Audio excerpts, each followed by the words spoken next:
दूसरा सूत्र, तातरु मातसु तीर्थ समाना पाक होवो नित पूजत पैरा, कि अपने मां और बाप को तू तीर्थ का रूप देख और उनके चरण कमलों की सेवा करके, उस अपने मां बाप की सेवा करके तू अपने आप को पाक पवित्र और शुद्ध कर ले। तेरा अंतःकरण शुद्ध हो जाएगा, तेरी वाणी सुधर जाएगी और तेरा वचन भी शुद्ध रहेगा, तेरी मानसिक विचारधारा भी सुधर जाएगी। तातरु मातसु तीर्थ समाना, मां बाप तीर्थ के समान हैं और जिनके घर के अंदर तीर्थ बैठे हैं, ठीक है, उसमें ही डुबकी नहीं लगा सकता तो इन बार डुबकियों से कुछ नहीं बनने वाला। मुझे बड़े खेद के साथ कहना पड़ता है कि दिया है जन्म जिन और मात तो पहचान उन, जिसने हमारे को ये शरीर दिया, 9 महीने अपने गर्भ के अंदर धारण करके कष्टों को झेला है, मां तो वही है ना। दिया है जन्म जिन मात तो पहचान उन, वहां को नहीं पूछा पण माता कह पछाण को, उसकी पूछ नहीं करता और जो पत्थर को कहता है कि ये तो माता है। कल्याण कैसे हो जाएगा? रे दिया है जन्म जिन मात तो पहचान उन, वहां को नहीं पूछा पण माता कह पछाण को। मां को नहीं टूक हुआ तो भूख से बिलक रही, जन्म देने वाली को टूक नहीं, वो भूख से बिलक रही है। मां को नहीं टूक हुआ तो भूख से बिलक रही, अरे पत्थर को खीर पूरी हलवा देवे खाण को। उस पत्थर को खीर पूरी हलवा, जिसने खान की नॉलेज को नहीं, जो खाना जानते ही नहीं, और जो मुंह से मांग करके जो मांगने लग रही है उसको नहीं। तो पत्थर को खीर पूरी हलवा देवे खान को, और मात को तो गाड़ी साड़ी काली को निभावे शीश। जन्म दाहिनी को गालियां देते हैं और जो है काली माता का जो जाकर के नमन करते मत्थे निभाते हो। मात को तो गाड़ी साड़ी काली को निभावे शीश, और सच्ची बात यह है पूत नहीं कपूत, वो तो बल्कि मूत है जहान को। वो पेशाब है इस संसार का, वो पूत कहा ही नहीं जा सकता। पूत ना कपूत सो तो मूत है जहान को। कहते हैं हरपाल दास तू बांझ क्यों ना रही मात, ऐ मां ऐसे दुष्ट को जन्म देने से अच्छा तो तू बांध रहती तो बढ़िया था, तने बांझ ही रहना था यार। रे कहे हरपाल दास री बांझ क्यों ना रही मात, अरे यू जन के कपूत मूत क्यों तने दाग लाया शान को। क्यों अपना नूर खो बैठी, क्यों अपना रूप भी तू खो बैठी ऐसे ऐसे कपूत को पैदा करके। तो बंधुओं, मैं दूसरा सूत्र बोल रहा था कि तातरु मातसु तीर्थ समाना पाक हो नित पूजत पैरा, उनके चरणों की पूजा करके तेरे घर में ही तीर्थ हैं। सुबह उनको मत्था टेक करके, क्यों तू धंधे पर जा, आप विश्वास कीजिए आपको धंधे में हानि का मुंह नहीं देखना पड़ेगा। शाम को अपने बिस्तर पर जाने से पहले काम से आते हो 2 मिनट अपने माँ बाप के पास लगाइए, कम से कम इतना ही पूछ लीजिए कि आज माता जी या पिताजी आज आपका दिन कैसा गुजरा, कोई दिक्कत का सामना तो नहीं करना पड़ा, इतने में कुछ तो लग तो नहीं गया। वो तब भी उनके हाथ सुते ही आशीर्वाद के लिए उठ जाएंगे और वो बल्कि ये कहेंगे कि जो संतान मुझे मिली है परमात्मा ऐसी तो सबके हुई। और जब बिस्तर पर जाते हो तो कुछ घटता नहीं, अपने माँ बाप के चरण स्पर्श करके उनका आशीर्वाद लेकर के बिस्तर पर जाइए। आज मेरे पास एक सवाल आया था कि बिला बुरे बुरे सपने आते हैं, विश्वास दिलाता हूं आपकी नींद सतोगुण से शुरू हो रही है, आपको किसी स्वप्न का मुंह नहीं देखना पड़ेगा। लेकिन हो उल्टा रहा है। आज की औलाद माँ बाप का सामने उनके चरण स्पर्श करते हुए अपनी हीनता और बेइज्जती समझती है। हाँ, 60 रुपए का यू पेशाब पी करके जो गली में माँ बाप की बेइज्जती तो कर देंगे, तो ऐसे कल्याण नहीं होगा साथियों। तातरु मातसु तीर्थ समाना पाक हो नित पूजत पैरा, शुभ कर्म कर तृप्त रहो नित। अच्छे कर्म करो, शुभ कर्म कर तृप्त रहो नित, सबके ही मीत रहो निर्भैरा। सभी के साथ तू मित्रता का व्यवहार कर। ये ज्ञान ब्रह्म ज्ञान इंद्रिय प्रकृति तो आगे की बातें हैं, तो पहले उनको जानने के काबिल तो हो जा।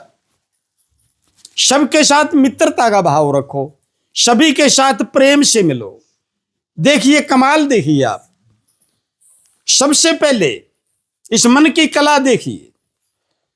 सबसे पहले विचार प्रकट होते हैं, वो विचार प्रभाव मन के ऊपर डालते हैं, मन सक्रिय होता है, ठीक है। उस विचार के अनुसार मन कर्म को अंजाम देता है, इंद्रियों को प्रेरित करता है, इंद्रिय उस कर्म को अंजाम देती हैं।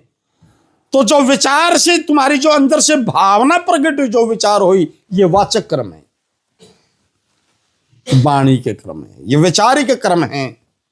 और फिर मन सक्रिय हुआ, उसने इंद्रियों को प्रेरित किया, आपके मानसिक कर्म है, किया तो नहीं लेकिन मन के अंदर संकल्प हो चुका है उस कर्म को करने की, ये मानसिक कर्म है, ठीक है।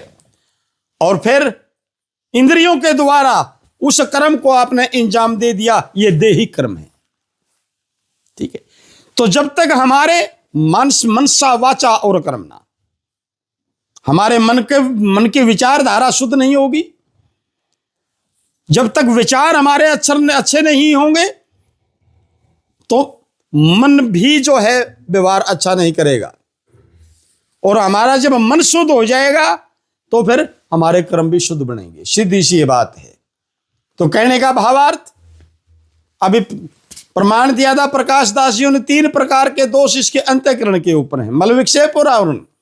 निष्काम शुभ करने के बगैर मल दोष की निवृत्ति का कोई साधन नहीं है, लेकिन निष्काम भाव से वो शुभ कर्म है।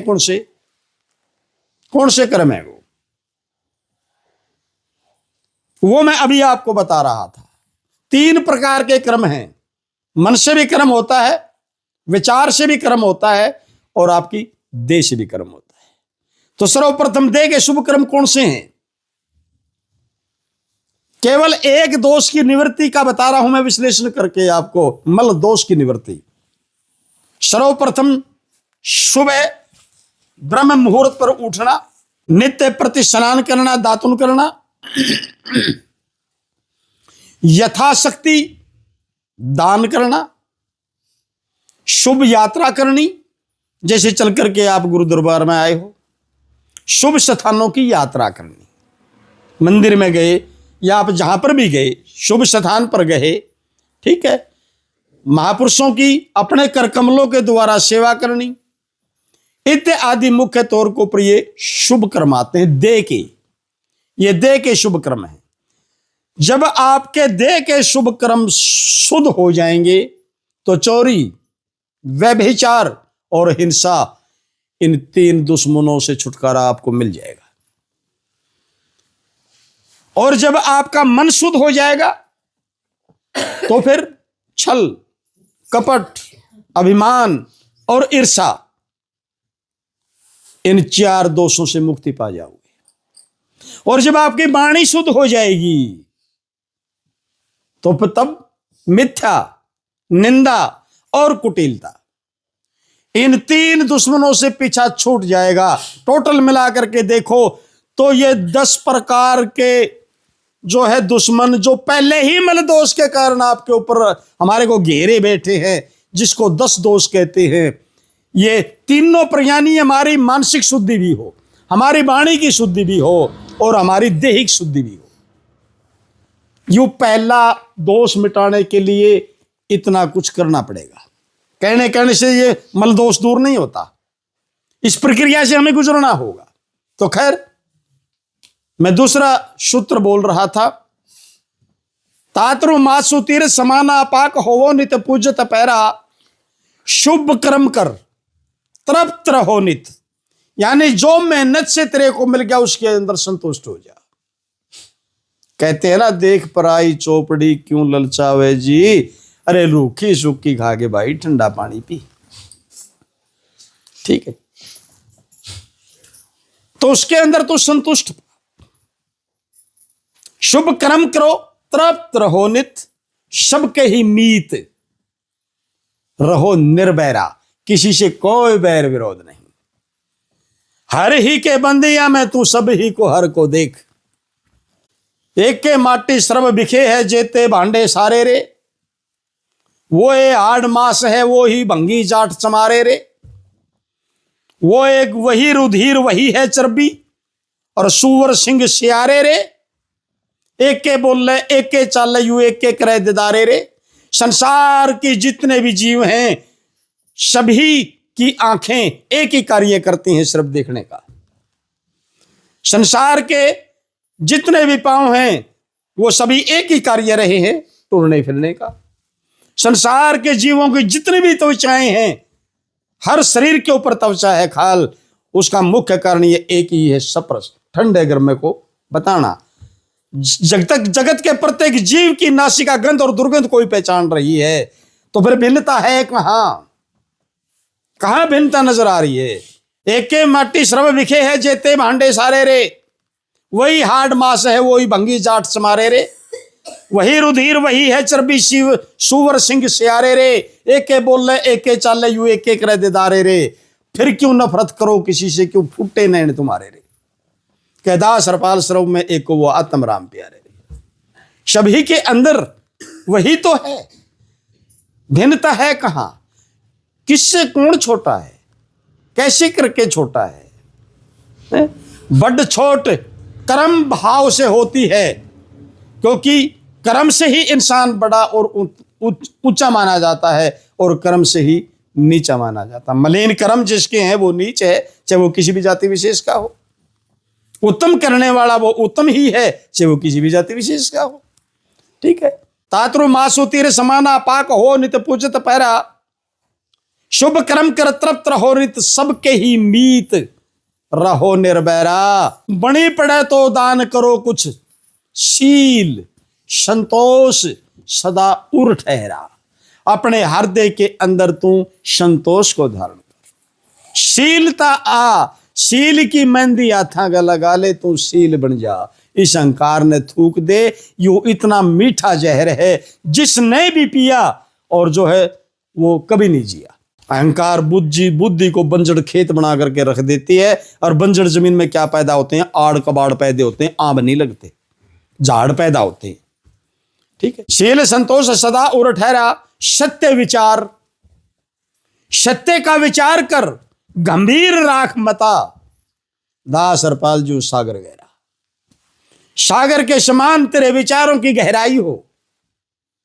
गंभीर मता रो, बन करके रहो, नहीं तो या हा हा हा हा ही करते करते पशुवत ये जीवन बहुत खो चुके हैं और जो खोने लाग रहे हैं। ऐसे ही भांग के बाड़े चली जाएगी ये हा हा ही करते करते ये जीवन बीत जाएगा साथियों। और जो अपने कल्याण के निमित्त प्रयास ही नहीं करता, मैं कहता हूं वो आत्मघाती पुरुष है। जो अपने कल्याण के लिए प्रयास नहीं कर रहा है वो अपना नाश आपे करने लग रहा है, वो आत्मघाती है। ठीक है। और आत्महत्या करने वाले का आपको पता है कि सबसे बड़ा पापी मानते हैं, आत्महत्या करने वाले को सबसे बड़ा पापी गिना जाता है। तो यह आत्महत्या से बचो। ये मेरा दूसरा सूत्र था गुरु कृपा से।